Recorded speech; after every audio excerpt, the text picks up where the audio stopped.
What difference does coming to Mass every weekend and taking the bread of life, the Eucharist, make? This powerful story told to me by parishioners Sarah and Sam demonstrate this. Sarah and Sam are not the real names, but they've given me permission to share this story with you, which I'm very grateful for. Sarah and Sam are just really normal Catholics. They come to Mass every Sunday. They take the bread of life, the Eucharist. They're like yourselves. There's really nothing distinct, nothing special about them. And they live very close to here, just a few minutes away. 3 years ago, they heard that their neighbor, whom they were friends, who lived across the street, we'll call him Greg, they heard that he was dying. They immediately went and saw him, and they were shocked. He was in bed, shrunken, obviously in a lot of pain, and he told them that he had cancer and that he was miserable and that he had contacted his doctor to send over a nurse to give him a lethal drug so he can take his life and put him out of his misery. You may or may not be aware that since 2016, it is legal in California, if you have a terminal illness and have less than 6 months to live, to contact your doctor to give you a lethal drug to take your life.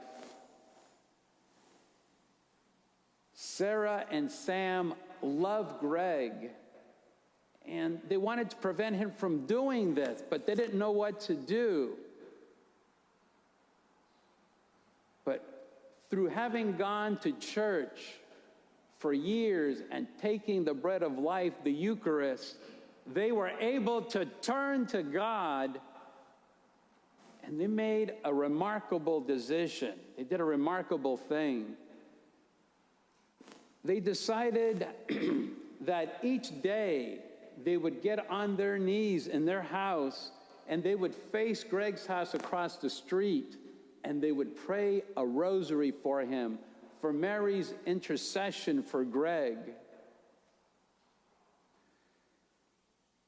Soon, the morning arrives when a car pulls up in front of Greg's house and a nurse gets out to give him the lethal drug. Sarah and Sam see this, and they immediately get on their knees and begin praying a rosary, just praying for somehow God to come into this situation. The nurse enters the house. Greg is alone there, and she begins the procedure.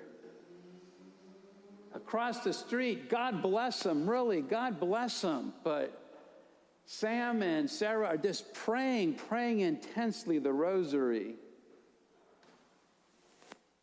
And as Greg later relates, just as he's about to ingest the drug, he has a change of heart. He decides not to do it.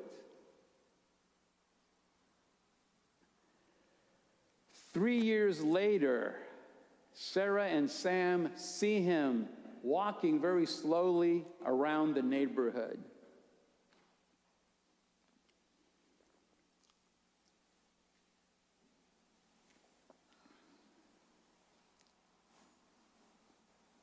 In the Gospel of John today, God says that his purpose is that we believe in the one he sent, his Son, Jesus Christ.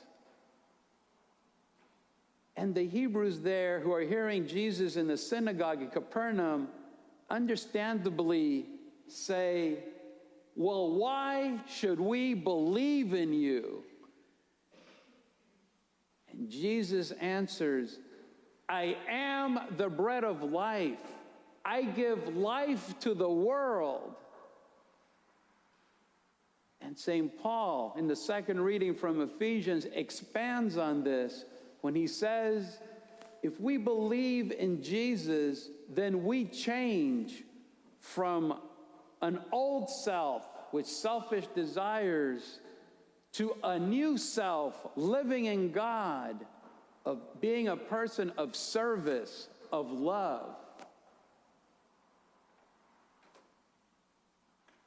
What difference does it make coming to Mass every weekend and taking the bread of life, the Eucharist, make?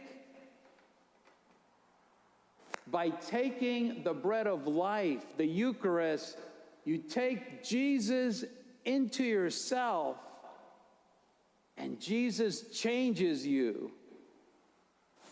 He changes you into becoming people like Sarah and Sam, just normal Catholics, but who love their neighbor Greg so much that they get on their knees and they pray for him and most probably save his life.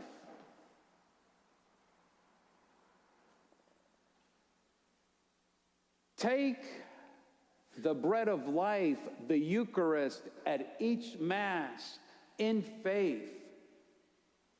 Allow Jesus to change you, to make you a new self, a person of service, of sacrifice, and of love. In the name of the Father, and of the Son, and of the Holy Spirit.